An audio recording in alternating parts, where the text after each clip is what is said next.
ॐ स्थापकाय च धर्मस्य सर्वधर्मस्वरूपिणे अवतार वरिष्ठाय रामकृष्णाय ते नमः। ॐ यथाग्निर्दाहिका शक्ति रामकृष्णे स्थिता ह्य सर्वविद्यास्वरूपान्तं शारदां प्रणमाम्यहम्। नमः श्रीयतिरायाय विवेकानन्दसूरय सच्चित् सुख स्वरूपाय स्वामी नेतापहारिणे स तन्मयो ह्यमृतो ईशानस्थ समस्त ज्ञ सर्वज्ञ भुवनस्य गुप्ता यो ईशस्य जगतो नित्यमेव नैनो हेतु विद्यते ईशनाय जो ब्राह्मणं विदधाति पूर्वं जो वै वेदांश प्रणीनोति अस्मै तंह देवम् आत्मबुद्धि प्रकाशन मुमुक्षुर वै शरणहं प्रपद्ये। যিনি জগন্ময় অমর নিয়ন্ত্রিত রূপে অবস্থিত জ্ঞাতা সর্বব্যাপী এই জগতের পালয়িতা, তিনি অনন্তকাল জগৎ শাসন করিতেছেন। এই জগৎ শাসনের অন্য হেতু কেহ নাই। যিনি আদিতে ব্রহ্মাকে সৃষ্টি করিয়াছেন এবং পরে তাহাকে বেদ প্রদান করিয়াছেন। মোক্ষ লাভের ইচ্ছায় আমি সেই আত্মবিষয়ক বুদ্ধির প্রকাশক সেই দেবেরই শরণ নিতেছি। শ্বেতাশ্বর উপনিষদে এই কথাটি আছে। আজকের এই দেবত্ব সমাবেশে সারদা নারী জাগরণ আপনাদের সবাইকে প্রণাম জানাই। শুভ সন্ধ্যা। আশা করি সকলেই ঠাকুমা স্বামীজির কৃপায় সুস্থ আছেন। আরো যারা যোগ দিয়েছেন অন্যান্য ভক্তবৃন্দ সবাইকে প্রণাম জানাচ্ছি। আজকের আলোচনাটা আছে শুদ্ধা ভক্তি নিয়ে। শুদ্ধা ভক্তি ঠাকুর সুন্দর করেছেন, প্রার্থনা করেছেন, কথামৃতে বলা আছে, সুন্দর করে বলছেন, মা আমি অনিমাদি অষ্টসিদ্ধি চাই না, লোকমান্য চাই না, এই করো যেন তোমার শ্রীপাদবদ্ধে শুদ্ধা ভক্তি হয়, নিষ্কাম অমলা অহৈতুকী ভক্তি হয়। আর তোমার এই ভুবন মোহিনী মায়া আমাকে মুগ্ধ করো না। আমি সাধনহীন, ভজনহীন, জ্ঞানহীন, ভক্তিহীন, কৃপা করে শ্রীপাদবদ্ধে শুদ্ধা ভক্তি দাও, নিষ্কাম অমলা অহৈতুকী ভক্তি দাও, আর কামনী কাঞ্চনে আসক্ত করো না। এইসব কথা ঠাকুর করুণ ভাবে প্রার্থনা করেছেন, শিখিয়েছেন কিভাবে প্রার্থনা করতে হবে। তো আমরা দেখি আমাদের হিন্দু ধর্মশাস্ত্রে বিশেষ করে শ্রীমদ্ ভাগবত গীতায় ভগবান শ্রীকৃষ্ণ চারটি যোগের কথা একেবারে সুন্দর করে বলেছেন। চারটি যোগ: কর্ম, জ্ঞান, যোগ, ভক্তি। সেটাই রামকৃষ্ণ মিশনে আমরা পাচ্ছি যে এখানে একটি সুন্দর করে স্বামীজি যে এমব্লেমটি, আমাদের প্রতীকটি, এই মানে যেটা সিলমোহরটি তৈরি করেছেন, সেখানে তিনি বলেছেন, ধর্মের সংজ্ঞা দিতে গিয়ে এই কথাটা বলেছেন যে কর্মভক্তি, যোগ, জ্ঞান, এগুলোর একটি বা দুটি বা সকল উপায়ের দ্বারা যদি আত্মার সেই ব্রহ্মভাব আমরা ব্যক্ত করতে পারি, তাহলে সেই ব্যক্তর মধ্যে দিয়ে আমরা পরম কারণিক যে পরমেশ্বর, যিনি জগতের নিয়ন্ত্রিত যার হাতে, তাকে লাভ করতে পারে।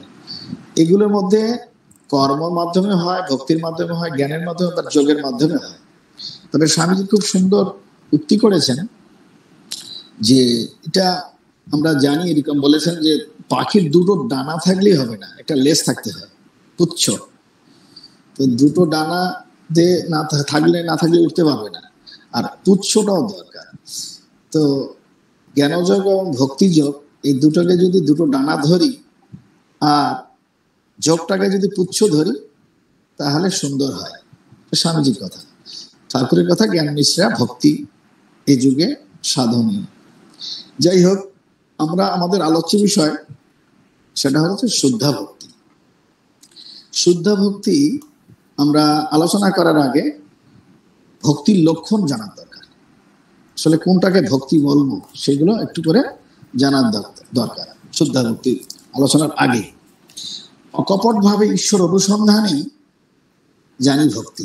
অকপট ভাবে, কপট নয়, অকপট ভাবে ঈশ্বরের অনুসন্ধান, সেটাই ভক্তির লক্ষণ। প্রীতি থাকতে হবে তার আদিতে অন্তে ও মধ্যে। প্রীতি ছাড়া, ভালোবাসা ছাড়া এই ভক্তি হয় না। এই জন্য বলা হয় ভক্তির মূল বিষয় অকপট ভাবে ঈশ্বরের অনুসন্ধান, ঈশ্বরের প্রেম, ঈশ্বরের অনুরাগ, এগুলো। ইভেন বলছে যে মুহূর্ত ক্ষণস্থায়ী যদি কোনো প্রেমোন্মত্ততা হতেও শাশ্বতী ভক্তি লাভ হতে পারে, মুক্তি হতে পারে। নারদীয় ভক্তিসূত্রে এ কথাই বর্ণনা আছে, ভগবানের পরম প্রেমেই ভক্তি, ভগবানের পরম প্রেম, এই পরম শ্রেষ্ঠ অনুরাগ বা আকর্ষণই ভক্তি, এগুলো বলা হয়। কামগন্ধহীন যে প্রেম, যে ভালোবাসা, সেগুলির মাধ্যমে ওই অবস্থা লাভ হয়। যদিও ভক্তি শাস্ত্রকাররা ভক্তিকে অন্য অন্য যে কোনো যোগের চেয়ে অধিকতর ভালো বলেছে, কারণ এখানে সাধ্য সাধনা দুটিই আছে। এই জন্যে ভক্তিকে স্বয়ং সাধ্য ও সাধন স্বরূপা বলা হয়, যেন ভক্তিযুগটাকে সহজ বলে। এবং এটা খুব কি বলবো, ঠাকুরের কথা, ভক্তি মেয়ে মানুষ ভিতর বাড়ি পর্যন্ত যেতে পারে। খুব সুন্দর ঠাকুরের কথাগুলি জানেন কি সুন্দর করে অতি সংক্ষেপে ঠাকুর এই কথাটি বলেছেন যে ভক্তি মেয়ে মানুষ ভিতর বাড়ি পর্যন্ত, অর্থাৎ তিনি ঈশ্বর দর্শন করান, মুক্তি দেন, সবকিছু। এই জন্য ভক্তিকে এইভাবে করা হয়েছে। ভক্তির সুন্দর একটি চিন্তা ভাবনা, যে ভক্তি দিয়ে আমরা সহজেই আমাদের যে যেটাকে লাভ করতে হবে, অর্থাৎ ঈশ্বর লাভ যদি মানব জীবনের উদ্দেশ্য হয়, তো ভক্তি একটি সবচেয়ে সহজ ও সুন্দর পথ। হ্যাঁ, এবং এটা দিয়ে আমরা ওই অবস্থা লাভ করতে পারি। এখন ভক্তি দুই পদের বলা হয়েছে, ভক্তিকে দুটো বলা হয়েছে, একটা হচ্ছে গৌণী ভক্তি আর একটা পরাভক্তি। ভক্তি দুই ধরনের, গৌণী ভক্তি আর পরাভক্তি। গৌণী ভক্তি আমরা আলোচনা করব, পরাভক্তিটাই এটা শুদ্ধ ভক্তির উদ্ধারণ করবে। ভক্তি শাস্ত্রকাররা এই দুইটি তুলে ধরেছেন। এবারে আমরা কাকে ভক্তি করব সেটা জানার দরকার। আমরা ভক্তি করব কাকে, সেইটা। যেমন ভক্তি এমন হতে পারে কোন রাজার প্রতি প্রজাদের ভক্তি, কোন রাষ্ট্র নেতার প্রতি সে দেশের নাগরিকের ভক্তি, মাতা পিতার ভক্তি, কোন মহাপুরুষের ভক্তি, এরকম ভক্তি। তো ভক্তি কোথায় প্রযোজ্য হবে, কোথায় ভক্তি করব, সেটা একটা ব্যাপার। এইখানে ভক্তির শাস্ত্রকাররা জগৎ নিয়ন্ত্রতা ঈশ্বরের কথা বলেছেন। জগৎ নিয়ন্ত্রতা যিনি ঈশ্বর, তাকে ভক্তি, ওই ভক্তি থেকে কিন্তু মুক্তি আসবে, সমস্ত ভয় শূন্যতা আসবে এবং পরম কারণীকে পাওয়ার পর পরম আনন্দ হবে। এই জন্যে ঈশ্বরের স্বরূপ জানতে হবে। ঈশ্বরের স্বরূপ বলতে গিয়ে বলা হচ্ছে যিনি যাহা দ্বারা জন্ম মৃত্যু ও লয় হইতেছে, তিনি ঈশ্বর, অনন্ত শুদ্ধ, নিত্য মুক্ত, সর্বশক্তিমান, সর্বজ্ঞ, পরম কারণিক, যিনি গুরুর গুরু, সকলের উপর তিনি অনির্বচনীয় প্রেমস্বরূপ। এইরকম যিনি যে সত্তা, যে চৈতন্য, তাকে তিনি ঈশ্বর। যদিও এটা সগুণ ঈশ্বরের ধারণা, কিন্তু মনে রাখতে হবে এই সগুণ ঈশ্বর আমরা, কারণ আমরা মানব, তো মানবীয় গুণাবলী ছাড়া, মানবীয় চিন্তার যতদূর দৌড় হতে পারে, তো একজন মানুষকে উপাসনা করা ছাড়া আমাদের গত্যন্তর নেই। আর সেই মানুষের মধ্যে এই সব গুণাবলী থাকবে, যিনি জন্মরহিত, মৃত্যুরহিত, যিনি সৃষ্টি স্থিতি প্রলয় করছেন, যিনি অনন্ত শুদ্ধ, নিত্য মুক্ত, সর্বশক্তিমান, পরম কারণিক, গুরুর গুরু, এইরকম যিনি, তাতে ভক্তি আরোপিত হতে হবে। না হলে ভয় শূন্যতা আসবে না, পরম যে প্রাপ্তি, আনন্দ স্বরূপতাও আসবে না। এই জন্য এখানে যদিও অন্য বৈদ্যিকবাদীগণ বলেছেন যে তিনি সগুণ, আবার তিনি নির্গুণ, দুটো ভাব আছে। তাহলে এই সগুণ এবং নির্গুণের মধ্যে কি কোনো পার্থক্য আছে? আদৌ কোনো পার্থক্য আসলে নেই। একটি সগুণ যেটা ধরা যায়, নির্গুণ তা কল্পনা করা যায়।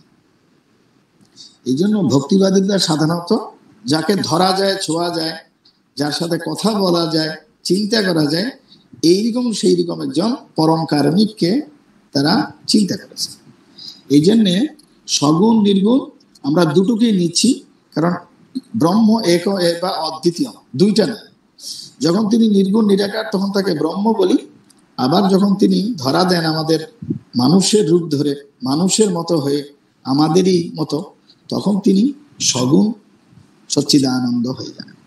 যাই হোক, এইগুলি ভক্তিশাস্ত্রকাররা এই ব্যাপারে একমত যে তিনি এক অদ্বিতীয়, তিনি দুই নয়, তিনি একই, যদিও তার ভিন্ন ভিন্ন রূপের অনেক কল্পনা থাকতে পারে। উদাহরণস্বরূপ বলা যায়, মাটির তৈরি হাতি, ঘোড়া, অনেক কিছু, ইঁদুর, অনেক কিছুই হতে পারে। মাটির হাতি কখনো মাটির ঘোড়া হয় না, বা পৃথক সব সময়, কিন্তু মূলত তারা মাটি। এরকম করে বলা হচ্ছে যে সেই ব্রহ্ম কিন্তু এক অদ্বিতীয়, বাট যখন তাকে সগুণ রূপে কল্পনা করা হয়, তখন হয়তো যারা আমরা কল্পনা করি, যারা আমরা ভক্ত, তাদের কাছে তার রূপ ভিন্ন ভিন্ন হয়ে যায়, কিন্তু মূলত তিনি এক অদ্বিতীয়, একম বা অদ্বিতীয়। এই ব্রহ্ম সম্বন্ধে এই কথা বলা হচ্ছে। যাই হোক, ভক্তি মানবীয় গুণাবলীতে আসে বলে আমরা মানুষরা ভগবানকে এই মানুষরূপেই কল্পনা করি। এবারে এই ভক্তির যে মানে আমরা ঈশ্বরের সংজ্ঞায়িত করলাম, ঈশ্বর মানে কাকে আমরা ভক্তি করব, কাকে ডাকবো, যেন এইরকম একজন পুরুষে আমাদের আকুতি থাকতে হবে, অনুরাগ থাকতে হবে। এবার আমরা দেখব ভক্তিতে মানে ভক্তির লক্ষণ হচ্ছে প্রত্যক্ষ অনুভূতি।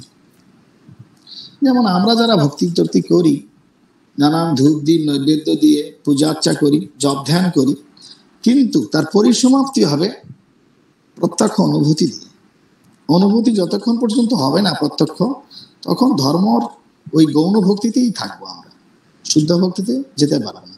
এই জন্যে ভক্তির মুখ্য হচ্ছে প্রত্যক্ষ অনুভূতি, অর্থাৎ এটি ইনডাইরেক্ট পারসেপশন নয়, ডাইরেক্ট পারসেপশন হবে। শ্রীরামকৃষ্ণ যেমন মা কালীকে খাওয়াচ্ছেন, সবকিছুই তার সাথে কেমন একটি ব্যবহার করছেন, যেমন আপন নিত্য মা। আমাদের চোখে তো একটি পাথরের পুত্তলিকা মাত্র, কিন্তু ভগবান শ্রীরামকৃষ্ণ মা কালীকে কিভাবে নিজের মতন করে, মা খাও, মা পড়ো, মা ঘুমাও, আমি করব, এইসব, এই যে প্রত্যক্ষ, সেটা ভক্তির একটা দিক। প্রত্যক্ষ অনুভূতি হচ্ছে ভক্তির মূল বিষয়। প্রত্যক্ষ অনুভূতি ছাড়া ভক্তির পূর্ণাঙ্গতা নাই। এই জন্য প্রত্যক্ষ অনুভূতি কিন্তু ধর্মের মূল। আমরা এটা ধর্মের মূলটা হচ্ছে প্রত্যক্ষ অনুভূতি। সেই প্রত্যক্ষ অনুভূতি কিন্তু এই ভক্তির সাহায্যে হয়, এবং তাতে প্রত্যক্ষ অনুভূতি যাতে হয় সেটাই চেষ্টা করা এই ভক্তির মাধ্যমে। ভক্তির এগুলো একটু বোঝানোর জন্য যে একটু এই ভক্তি যে পরা ও গৌণী, যদি প্রত্যক্ষ অনুভূতি না আসে তাহলে এই ভক্তি ঠিক ভক্তির জায়গায় যায়নি। এবারে আমরা একটু আলোচনা করব যে এই অবস্থায় যেতে গেলে, জানতে গেলে আমাদের কিসের প্রয়োজন হতে পারে। এই যে প্রত্যক্ষ অনুভূতির ভক্তি বা প্রত্যক্ষ অনুভূতি যে ধর্ম, সেটা পাইতে গেলে আমাদের একটি গুরুর আশ্রয় প্রয়োজন। গুরু মানে যার গাইডেন্সে আমি ওই জায়গায় যেতে পারি। এই জন্যে গুরু তিনি, যিনি, গুরু সম্বন্ধে বলা হয়েছে যে অবৃজিন অকামাহত শ্রোত্রিয় ব্রহ্মনিষ্ঠ। এইরকম যে পুরুষ, সে পুরুষ থেকে একটি যেন আলোকবর্তিকা আমার ভিতরে প্রবেশ করবে। যেমন একটি মোমবাতি জ্বালানো মোমবাতি থেকে আরেকটি মোমবাতি জ্বালানো যেতে পারে, সেই রকম ওই যে চৈতন্যের জাগরণ বা ওই যে পরম পুরুষের প্রতি আমার অনুরাগ সৃষ্টি, সেটা কিভাবে হবে, তার জন্য গুরুর প্রয়োজন হয়। তো ভক্তি আলোচনা করতে গিয়ে সেই রকম গুরুকে ধরা হয়, যিনি সচ্চিদানন্দই গুরু প্রকৃতপক্ষে। তিনি মানব রূপ ধারণ করে এসে যেন আমাকে জানিয়ে দেন তিনি অন্তরে আছেন, তিনি বাহিরে আছেন। এই যে ভাবনাগুলো, এই গুরুর থেকে একটি শক্তি প্রাপ্ত হতেই হয়। আমরা জাগতিক যে কোনো বিষয়ে শিক্ষা লাভ করি না কেন, গুরুর প্রয়োজন আছে। শিক্ষকের প্রয়োজন আছে, আচার্যের প্রয়োজন আছে। এই জন্য আচার্যানাং বিজানিয়াত শ্রীকৃষ্ণ বলেছেন গীতাতে, ভগবান শ্রীকৃষ্ণ আচার্য মান বিজানিয়াত, আমাকে আচার্য বলে জানবে। অর্থাৎ সচ্চিদানন্দই ভগবানই গুরুরূপে এসে আমাদের অন্ধকার, অজ্ঞান অন্ধকার দূর করে সেই অনুরাগ সৃষ্টি করেন, যাতে আমরা সেই পরম কারণিকের প্রতি আমাদের তীব্র ব্যাকুলতা জন্মে, আমাদের ভাবনা জন্মে। গুরুদেব মন্ত্র দিয়েছে, তাই সেই মন্ত্র জপ করতে করতে আমরা তার প্রতি অনুরক্ত হই, তার প্রতি আমরা আরো বেশি, আমরা গভীরভাবে তার উপস্থিতি অনুভব করি। এই যে ভাবনাগুলো, এই জন্য গুরুর প্রয়োজনীয়তাটা একটু আলোচনা করা হলো, যে গুরু দরকার আছে এই ভক্তির পথে যেতে যেতে। গুরু শিষ্যের লক্ষণও আছে, সেগুলো আমরা আলোচনা করব না। তবে আমরা এখন জানবো প্রতীক ও প্রতিমা উপাসনা। প্রতীক, প্রতিমা, প্রতীক শব্দের অর্থ হলো এটা ঈশ্বর নয়, কিন্তু এটাতে ঈশ্বর বুদ্ধি আরোপ করা। প্রতীক ও প্রতিমা, আমরা যে প্রতীকটিকে উপাসনার জন্য ধরতেছি, তিনি হয়তো ব্রহ্ম নয়, কিন্তু ব্রহ্মের প্রতীক। এই জন্য অন্য কোনো প্রতীকে হবে না। যে প্রতীকটি সেই রকম ঈশ্বর নিয়ম তার প্রতীক, তার মধ্যে যদি আমার সেই অনুরাগ প্রযোজ্য হয়, আমার ভালোবাসা বা আমার আবেগ, আমার অনুরাগ যদি প্রযুক্ত হয়, তাহলে কিন্তু সেই প্রতীকের মধ্যেই, সেই প্রতিমার মধ্যেই তিনি আবির্ভূত হবেন। এই জন্য প্রতীক ও প্রতিমা এই ব্যাপারে একটু আলোচনার আছে, যে প্রতিমাটাই হতে হবে এরকম যে প্রতিমা আমার পরম, মানে আমি ওকে এইভাবে বিশ্বাস করি যে তিনি সর্বনিয়ন্তা, তিনি সব, তিনি ভিন্ন, আমার কোনো অস্তিত্বই নেই, তিনি বাহিরে এবং তিনি ভিতরে, এরকম করে ওই প্রতিমাকে তুলে ধরতে হবে। এই প্রতীক প্রতিমার মধ্যে দিয়ে আমরা বেশিরভাগ, বিশেষ করে মুক্তিকামী যারা, তারা অবতারের কথা চিন্তা করি। অবতার হচ্ছেন এমন পুরুষ যিনি স্বয়ং ভগবান বা পরমেশ্বর, তিনি যেন রূপ ধারণ করে এসে আমাদেরকে, এই মানুষের রূপ ধারণ করে এসে মানবীয় গুণাবলী চর্চা করে মানুষের দুনিয়াতেই মানুষকে পথ দেখান। এরা আমাদের সাধারণ গুরু অপেক্ষা, সাধারণ মহাপুরুষ অপেক্ষা শ্রেষ্ঠ। এদের দর্শন মাত্রই, এদের চিন্তা মাত্রই আমাদের ভগবত ভক্তি স্ফুরণ ঘটতে পারে। এই জন্য এই অবতার মানুষ, যেহেতু মানুষ, মানে এখানে স্বামীজি খুব সুন্দর একটা প্রসঙ্গ তুলেছিলেন, যে গরুকে যদি তাদের ভগবান চিন্তা করতে দেওয়া হয়, তারা বলবে মস্ত বড় গরু। বিড়ালকে যদি বলা হয়, ওরা এরকম করবে। এরকম প্রত্যেকটি মানুষ তার মতো করে তার ভগবানকে চিন্তা করবে। তো মানুষ হচ্ছেন সর্বোচ্চ আদর্শ, আর সেই মানুষ রূপেই ভগবান অবতীর্ণ হন হয়ে তিনি মানুষকে তার পথের দিকে নিশানা দেন, ইন্সপিরেশন দেন, যাতে তাকে মানুষ লাভ করতে পারে। এই জন্য অবতার আদি একটা ধারণা আমরা নিলাম, যে অবতার হচ্ছেন সেই রকম পুরুষ যার মধ্যে দিয়ে আমাদের সেই ভক্তি ও মুক্তি লাভ হবে। মন্ত্র, এই মন্ত্র হচ্ছে ভগবানের সেই বাচক শব্দ বা সূত্র, যেটা আমরা প্রাপ্ত হই গুরুর কাছ থেকে, এবং এই মন্ত্র সাধন করে আমরা মন্ত্রের অর্থ অনুধাবন করে সেই দিকে ধাবিত হই ক্রমান্বয়ে। এগুলো আমাদের একটি সোপান মাত্র। এরপরে আছে ইষ্টনিষ্ঠা, এগুলো ধারাবাহিকভাবে আসবে। এই যে ভক্তির সাধন, অর্থাৎ আমরা জানলাম প্রথম যে আমরা কাকে ভক্তি করব, এই ভক্তি করার জন্য এই ধারাবাহিকগুলো আমরা এতক্ষণ ধরে আলোচনা করতেছি। এবার ভক্তির সাধন করতে গিয়ে যারা বড় বড়, যেমন আমরা রামানুজ আচার্যের, ভগবান রামানুজ আচার্যের কথা বলতে পারি। ভগবান রামানুজ তিনি ভক্তি করতে গিয়ে ভক্তির সাধনের জন্য কতগুলি প্রক্রিয়া তুলে ধরেছেন। যেমন উনি সূত্র দিয়েছেন যে বিবেক থাকতে হবে। এই বিবেক অবশ্যই খাদ্য বিচারের মধ্যে নিয়ে গেছেন। যেমন উনি খাদ্যের 3 ধরনের দোষের কথা বলেছেন, অর্থাৎ ভক্তি লাভ করতে হলে এই প্রক্রিয়াগুলোর মাধ্যমে যেতে হবে। এই বিবেক শব্দে উনি 3 ধরনের খাদ্য বিচার করতে বলছেন। একটা হচ্ছে জাতি দোষ, খাদ্যের জাতি দোষ বিচার করা। তারপরে বলেছেন খাদ্যের আশ্রয় দোষ বিচার করা। তারপরে বলেছেন খাদ্যের নিমিত্ত দোষ বিচার করা। এগুলো বিচারের মধ্যে দিয়ে, কারণ মানুষের খাদ্য দোষের মধ্যে দিয়ে মানে ধ্রুবায় স্মৃতি আসে না যদি খাদ্য বিচার না থাকে। কারণ চিত্ত শুদ্ধ না হলে সত্যি কথা বলতে ধ্রুবা স্মৃতি আসে না। ধ্রুবা স্মৃতি না আসলে, স্মৃতি না আসলে যে অনুরাগ সৃষ্টি, যে প্রেম প্রবাহ হওয়ার কথা শুদ্ধ ভক্তিতে, সেটা আসবে না। এই জন্য পরিশুদ্ধির জন্য এইসব বলা হচ্ছে। এই জন্যে খাদ্যের উনি 3 ধরনের দোষের কথা বলছেন। এরপরে বলছেন উনি বিমুখ, বিমুখ শব্দ দিচ্ছেন। বিমুখ শব্দ হচ্ছে, বিমুখটা হচ্ছে ইন্দ্রিয় যখন বহির্মুখী হবে, যেটা যোগের ভাষায় প্রত্যাহার বলে। ইন্দ্রিয়গুলি সবসময় বিষয়ভূমিকী হয়েছে, ভোগ করতে চায়, বাইরের জগৎ ভোগ করতে চায়, ইন্দ্রিয় চরিতার্থ করতে চায়। মন ছুটছে, ইন্দ্রিয়গুলো ছুটছে।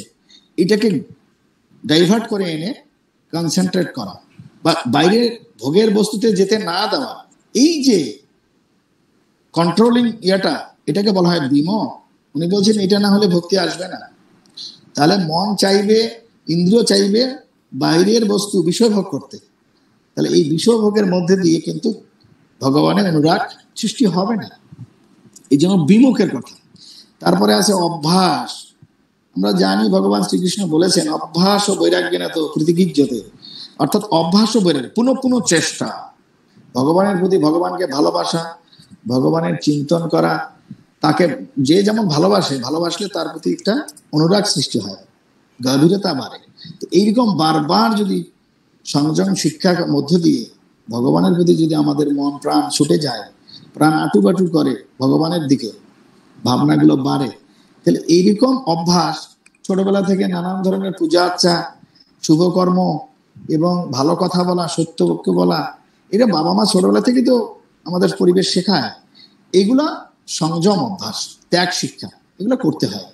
এগুলো করতে ধীরে ধীরে আমরা এই মূল মানে আমাদের যে মূল যে জিনিসটা শুদ্ধা ভক্তি মানে পরম প্রেম, ওইটার দিকে ছুটে যাওয়া, এই অভ্যাস আমাদের খুবই জরুরি। এরপরে আছে ক্রিয়া। উনি ক্রিয়ার কথা বলেছেন। ক্রিয়া মানে যজ্ঞাদি অনুষ্ঠান, বিভিন্ন ধরনের পঞ্চযজ্ঞ কথা বলা হয়, হ্যাঁ, নির্যজ্ঞ, ভূতযজ্ঞ, তপযজ্ঞ, এইসব এখন অনেক রকমের যজ্ঞ আছে। তবে 5টি যজ্ঞ মহাযজ্ঞের কথা বলা হয়। এই যজ্ঞগুলো করতে হবে।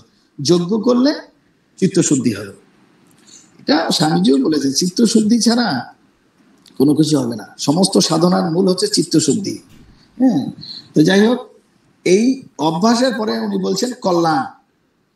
কল্যাণ অর্থাৎ এখানে পবিত্রতা, পবিত্রতা হওয়া, পবিত্রতা চিন্তা করা, কায়া মনোবাক্যে পবিত্র হওয়ার চিন্তা থাকা। এগুলো যদি হয় তাহলে মানুষ ধীরে ধীরে ওই ধ্রুবায় স্মৃতি লাভ করে, অনুরাগ লাভ করে। সরলতা, নিঃস্বার্থপরতা, পরোপকার, দান, অহিংসা, এগুলো কিন্তু সবই সেই কল্যাণের মধ্যেই পড়ে, পবিত্রতার মধ্যেই পড়ে।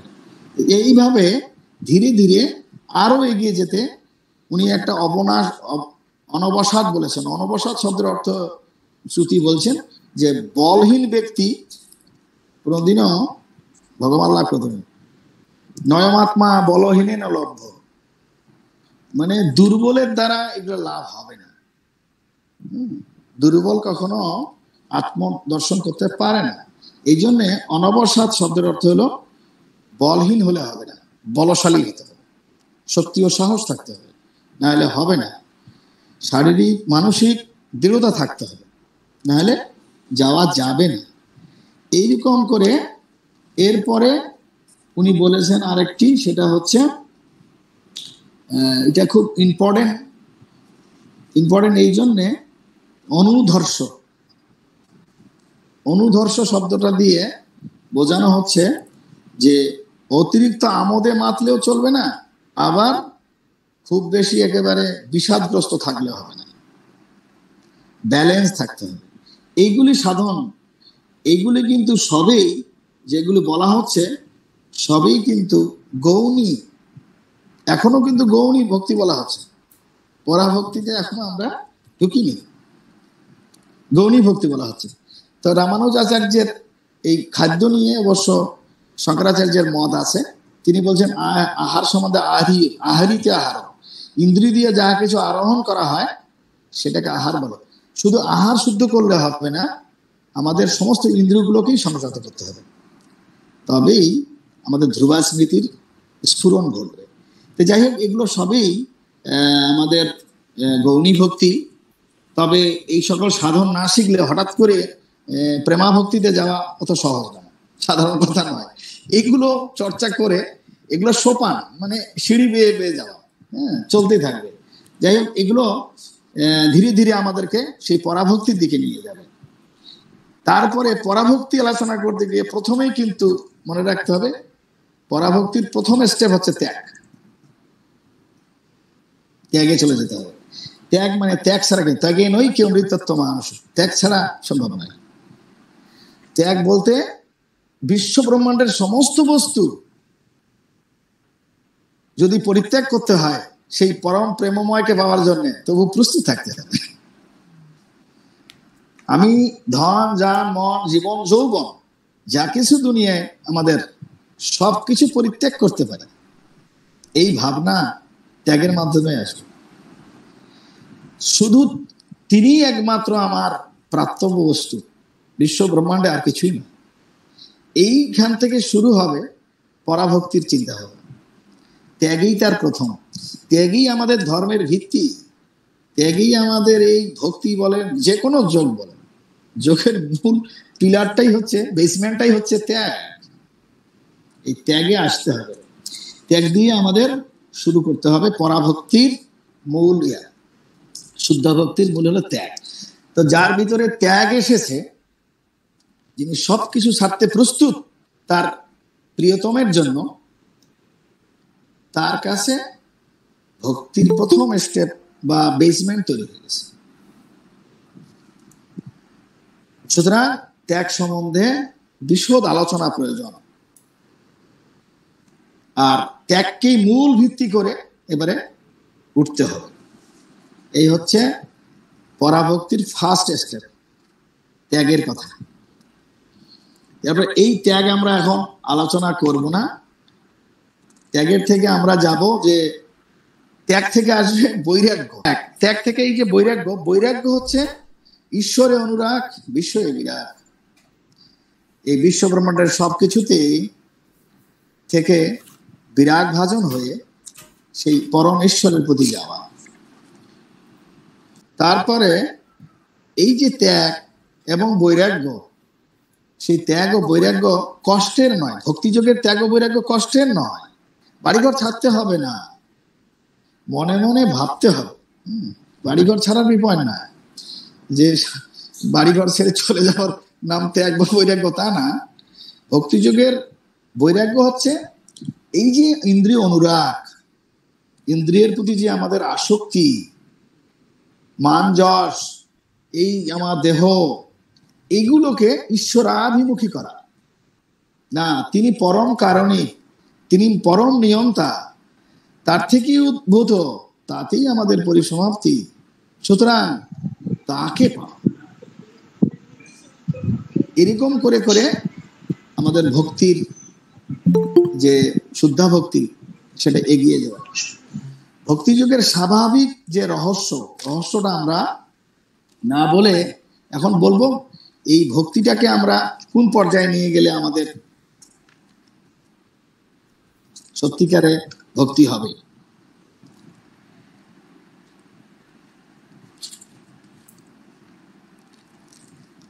স্বামী বিবেকানন্দ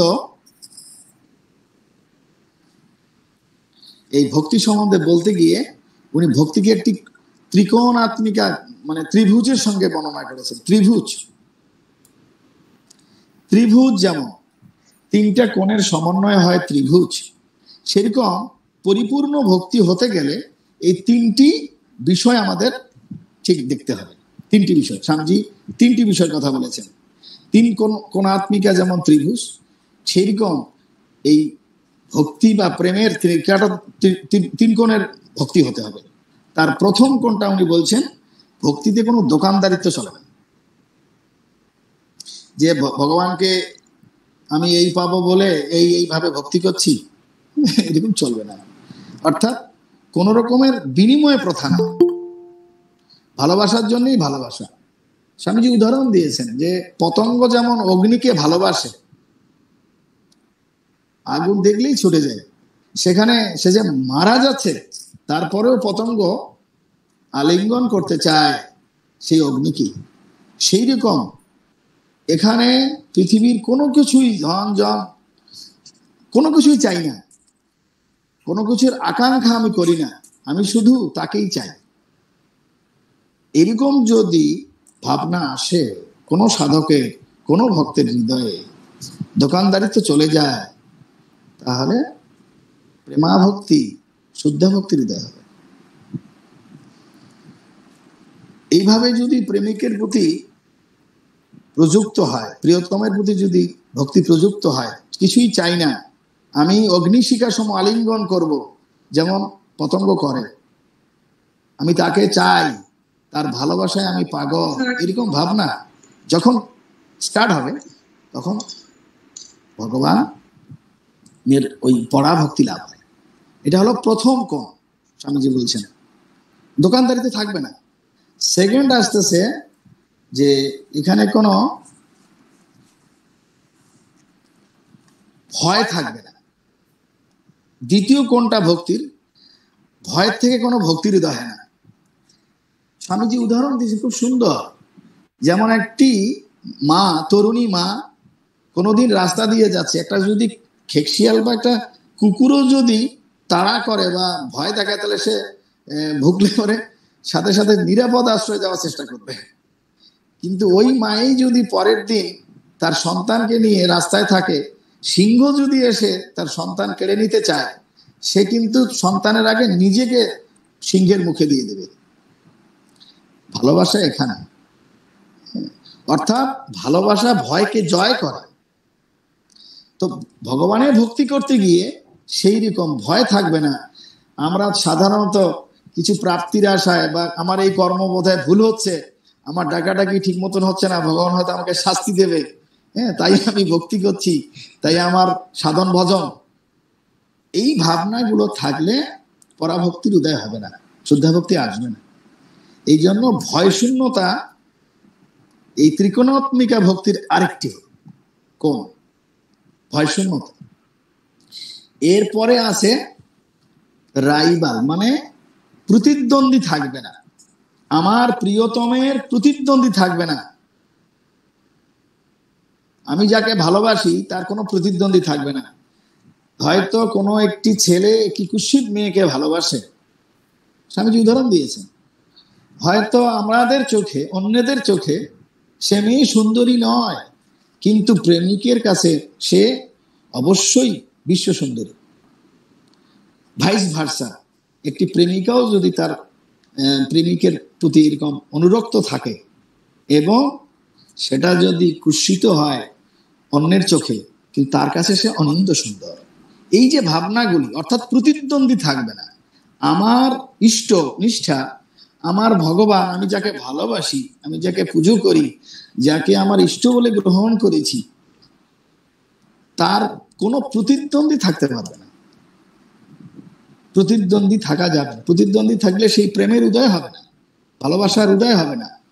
আর ভালোবাসা, প্রেম, অনুরাগ, প্রবল ভাব বিহলতা বা প্রেমোন্মত্ততা, এগুলো তো কোনোদিনই আসবে না। এই জন্যে এইখানে তার কোনো প্রতিদ্বন্দ্বী থাকবে না, অপ্রতিদ্বন্দ্বী হবে আমার ভালোবাসার পাত্র। এই জন্যে এই তিন কোণাত্মিকা ভক্তি, ত্রিকোণাত্মিকা ভক্তি, এই ত্রিভুজ আকারের ভক্তি, প্রথম দোকানদারি তো থাকবে না, বেচাকেনার ভাব নাই, কোনো চাওয়া পাওয়ার ভাব নাই। দ্বিতীয়তটা হলো ভয়শূন্য ভালোবাসা, প্রেমেই সেখানে একমাত্র। তৃতীয় হচ্ছে তার কোনো প্রতিদ্বন্দ্বী নেই। এইরকম যদি প্রেমিক মানে পাত্র হয়, প্রেমের পাত্র হয়, প্রিয়তম হয়, তাহলে শুদ্ধ ভক্তি আসবে। এরকম করে আমরা ধর্মজগতের এই ইতিহাস দেখছি। শ্রীরামকৃষ্ণ মা কালীর মধ্যে তোমরা যাকে ব্রহ্ম বলো, তোমরা আরো কিছু বলো, আমি তাকেই মা বলি, হ্যাঁ, তিনিই সব। সেই দক্ষিণেশ্বরের মা ভবতারিণীর মধ্যে বিশ্ব ব্রহ্মাণ্ডের সৃষ্টি স্থিতি প্রলয়কারিণী, জগৎ নিয়ন্ত্রিত যা কিছু সবের মধ্যে দেখতেছেন। পৃথিবীতে অনেক মূর্তি, ভগবানের মূর্তি রূপ কল্পনা করা হয়েছে, ভগবানের রূপ কল্পনা করেছে, ভগবানের নাম কল্পনা করা হয়েছে, কিন্তু শ্রীরামকৃষ্ণ বলছেন না, আমি দেখছি সবই ওই এক। এবং তিনি সর্বে সর্বা, আমার মা বই আমি আর অন্য কিছু বুঝি না। এই যে ভাবনাগুলো, সেটাই স্বামীজি ত্রিকোণাত্মিকা ভক্তিতে তুলে ধরেছেন। আর ভগবানের প্রেম তিনি নিজেই আসলে ঠাকুর সুন্দর উদাহরণ দিয়েছেন। আমরা যদি এক পায়ে গিয়ে যাই, উনি 99 পায়ে গিয়ে আসে আমাদের তুলে ধরেন। এই জন্যে এই ভক্ত যদি তাকে একটুকু, সামান্য একটু ভালোবেসে তাকে ডাকে, তার প্রতি অনুরক্ত হয়, অনুরাগ সৃষ্টি হয় তার প্রতি, তাহলে ভগবান নিজেই আসেন, আইসা তাকে দেখা দেন। কারণ ভগবানের কৃপা ছাড়া এগুলো, এই ভক্তিও আসেও না। কারণ জমে বৈশ্য বৃণীতে তেনং লভ্য, অর্থাৎ শাস্ত্র বলছে ভগবান যাকে কৃপা করেন তারই এই গতি হয়। তবে ঠাকুর বলেছেন প্রেমাভক্তি সাধারণে হয় না। প্রেমোন্মাদ অবস্থা মহাপ্রভুর হয়েছে, এটা সাধারণের এত সহজে হয় না। তবে ভগবান তিনি নিজের প্রমাণ, অর্থাৎ তিনি ভক্তকে ভালোবাসেন বলে তিনি এই ক্ষমতা দেন। অর্থাৎ আমরা এক পা এগিয়ে গেলে উনি 99 পা এগিয়ে আসবেন, এসে আমাদের কৃপা করবেন। এবারে আমরা ভগবানের এই ভক্তি করতে গিয়ে, ভক্তি শাস্ত্রকাররা এগুলো সব বলেছেন আর কি, যে কি বলছেন যে শান্ত ভাব, ভাবাশ্রিত ভাব। প্রথমে হলো শান্ত ভাব, এটা নিম্ন স্তরের যদিও বলা হয়েছে শান্ত ভাব, অর্থাৎ অন্তরে আমাদের একটা অগ্নি প্রজ্বলিত হয়েছে, ভালোবাসা জন্মেছে, কিন্তু তীব্রতা নাই।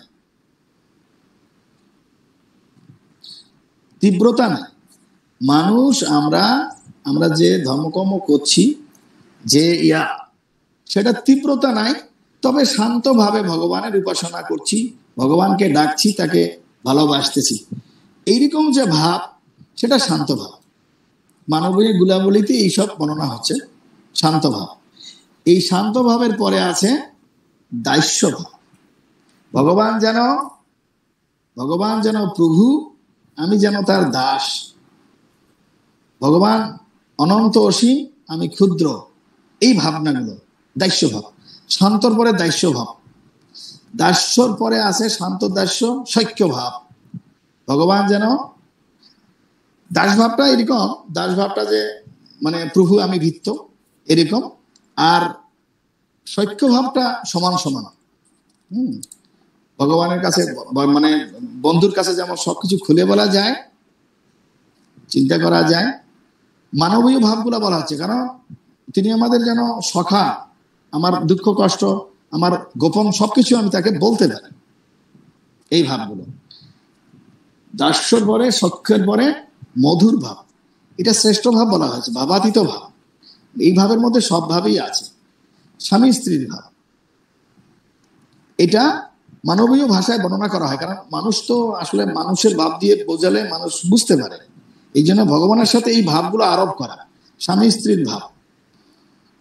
তারপরে আছে বাৎসল্য ভাব, যেন ভগবান যেন আমার শিশু, কারণ শিশুর কাছে কিন্তু ভয় থাকে না। শিশুকে রক্ষা করতে হবে, তার প্রতি আরো বেশি অনুরাগ সৃষ্টি হয়। আমার সন্তান, সে খাওয়ানো পড়ানো থেকে শুরু করে, স্বামী স্ত্রী ভাবের মধ্যেও খুব একটা মানে ভয় থাকে না। আর বাৎসল্য ভাবে ভয় তো থাকেই না, এই জন্য বাৎসল্য ভাবটাও খুব গুরুত্বপূর্ণ। ভাগবতীয় ভাবনাগুলো দেখা যায় মা যশোদা কি করে ভগবান শ্রীকৃষ্ণকে বাঁধার চেষ্টা করতেছে ভক্তি দিয়ে। তো এইগুলি সুন্দর। এই জন্য এই পঞ্চভাবের পরে এই ঠাকুর বলছেন মাতৃভাব, সেটা শুদ্ধ ভাব, ভাবাতীত ভাব, এবং সাধনার শেষ কথা বলেছেন মাতৃভাব। মায়ের কাছে শিশুর কোনো ভয়ভীতি থাকে না, সেখানে শুধু প্রেম থাকে, ভালোবাসা থাকে, নির্ভরতা থাকে, এইসবও হতে পারে। কিন্তু ভক্তি শাস্ত্রকাররা এখানের থেকে আর একটা উন্নত ভাবের কথা বলেছেন, পরকীয়া।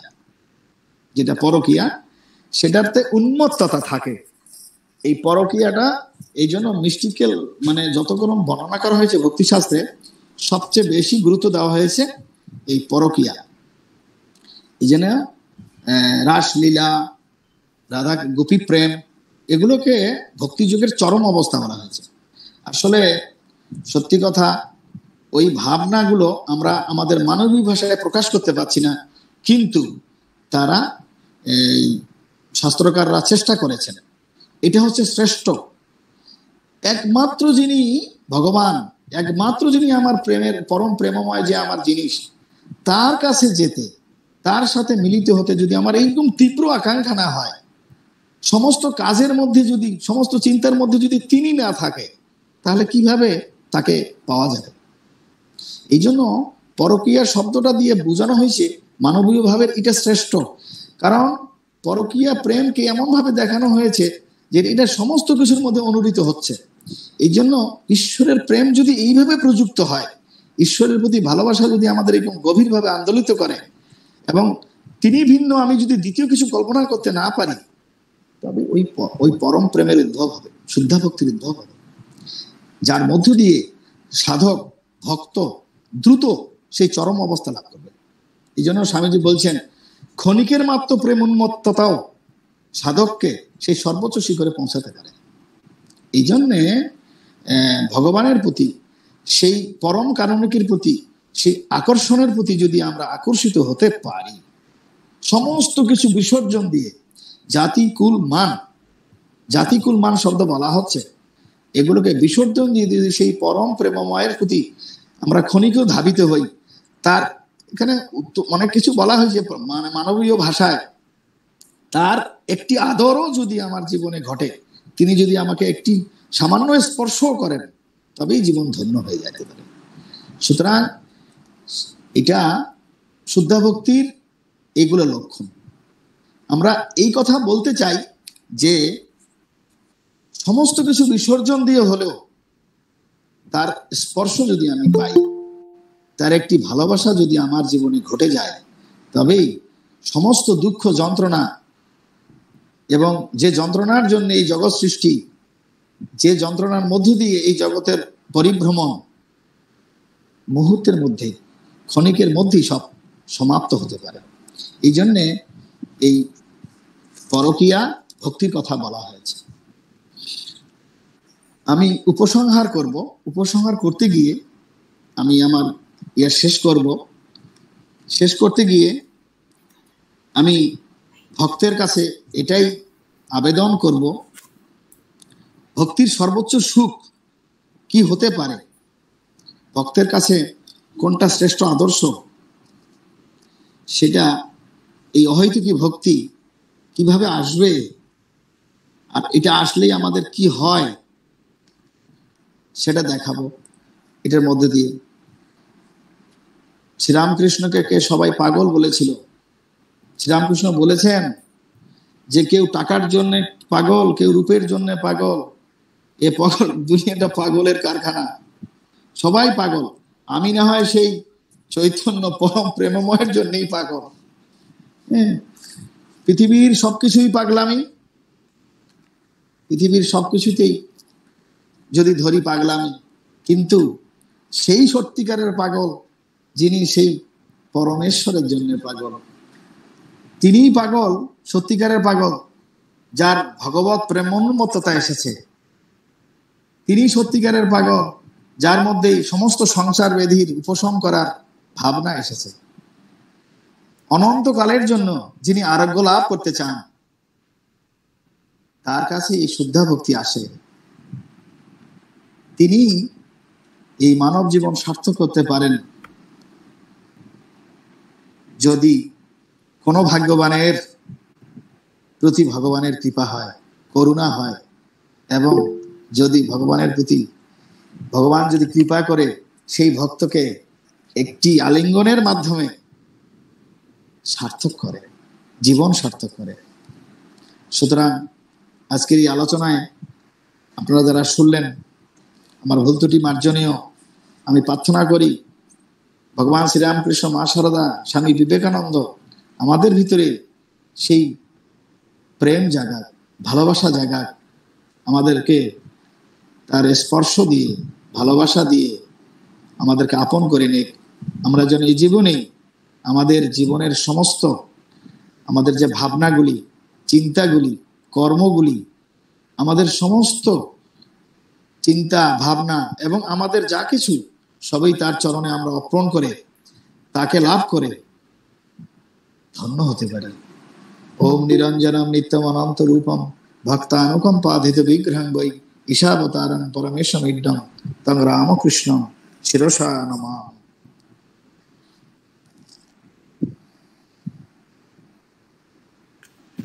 মহারাজ প্রণাম নেবেন। আমি সোমা সেন বলছিলাম যে আপনি ওই ডানা আর পুচ্ছের কথা বলছিলেন না, ওই জায়গাটা যদি আরেকবার বলেন। আচ্ছা, প্রণাম। ওই ডানা পুচ্ছ বলতে এখানে ভক্তি ও জ্ঞান, হ্যাঁ, এই দুটোকে দুই ডানা যোগ তার পুচ্ছ। যোগ শব্দের অর্থ কনসেন্ট্রেশন। হ্যাঁ, কনসেন্ট্রেশন। আমি যেমন ভগবানকে যদি আমি ডাকি, ভগবানের প্রতি যাই, এটা তো ভক্তি যোগ। কিন্তু কাকে ডাকছি সেটা তো জানতে হবে। হ্যাঁ, তিনি আমার ভালোবাসার পাত্র, এইরকম তো জানতে হবে কমপক্ষে। তাহলে এই দুটো তো রইলো, তাহলে আমার মনোনিবেশ করতে হবে। এই মনোনিবেশটা হলো পুচ্ছ যোগ। এটা স্বামীজির কথা। তিনি বলছেন যে দুইটা ডানা থাকলেই উঠতে পারে না, ব্যালেন্স রাখার জন্য একটা পুচ্ছ দরকার পাখির। হ্যাঁ, তো এই পাখির কথা উদাহরণ দিয়ে তিনি বলছেন যে আমাদের সাধন পদ্ধতি হতে হবে যেমন জ্ঞান, ভক্তি এবং যোগের সমন্বয়।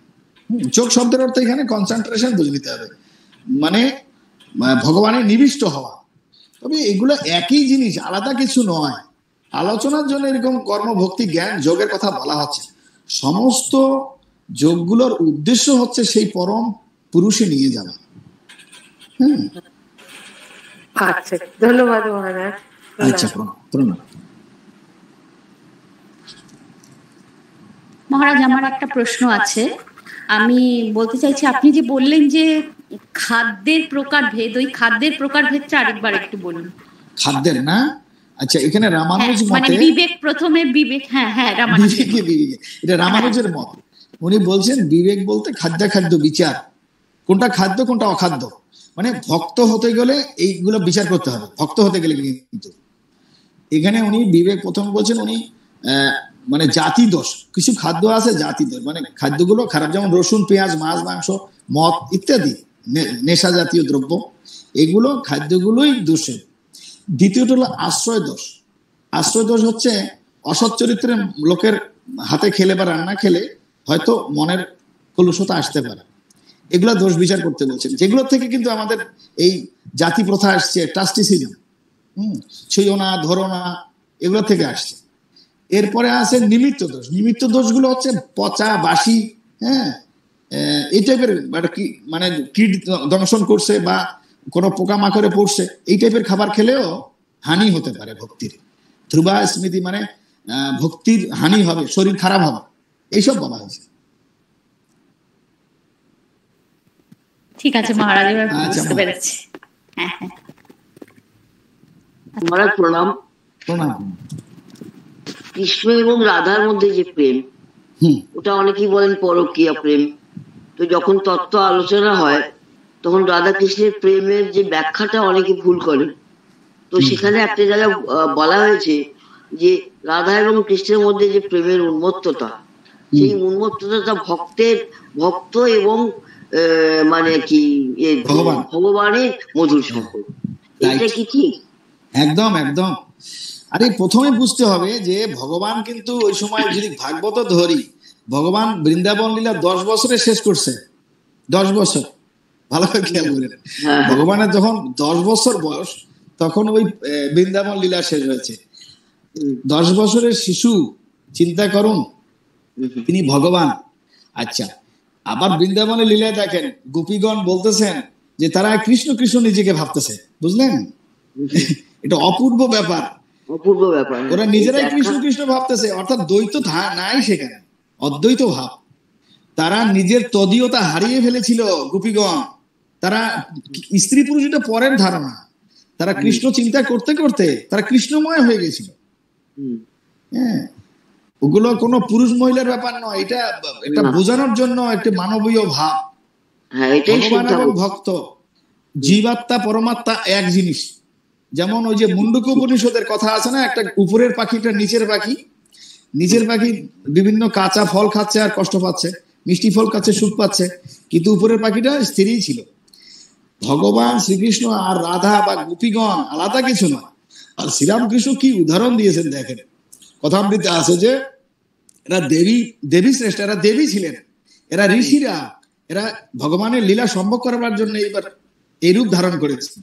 এটা সাধারণ জিনিস বোঝার ব্যাপার নয়, এগুলো মানবীয় আকারে বোঝানোর কথা বলা হচ্ছে পরকীয়া, কিন্তু এটা একটা প্রেমোন্মাদ অবস্থা, তীব্রতর ভগবানের সাথে ভক্তের মিলন ঘটানো জীবন, এইটা অন্যরকম। এগুলো আমরা এই জাগতিক ভাষায় আমরা শোনেন, আমাদের তো জাগতিক ভাবনা আছে, দেহবোধ আছে, তাই আমরা এগুলোকে দেহবোধ দিয়ে বিচার করি, কিন্তু রাধা কৃষ্ণের লীলা এরকম নয়, এটা স্বর্গীয়, এটা এটা এটা মানবীয় দিয়ে বোঝানো যাবে না। হ্যাঁ মহারাজ, আপনার আলোচনা খুব ভালো লেগেছে, আমরা সমৃদ্ধ হলাম। আচ্ছা মা, আচ্ছা মা, আবার মায়ের কাছে ঠাকুর নেবেন। আচ্ছা, প্রণাম মা, প্রণাম প্রণাম। আমাদের দেবোত্তর সমাবেশ এবার সমাপ্তির দিকে। সমাপ্তি সঙ্গীত নিবেদন করবেন মৌসুমী মজুমদার দিদি।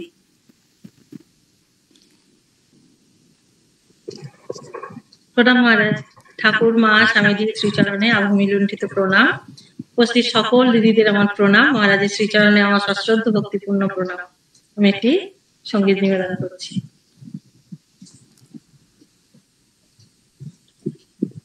তুই পূজার প্রদীপ জ্বালিয়ে রাখিস হৃদয় দেওর মাঝে,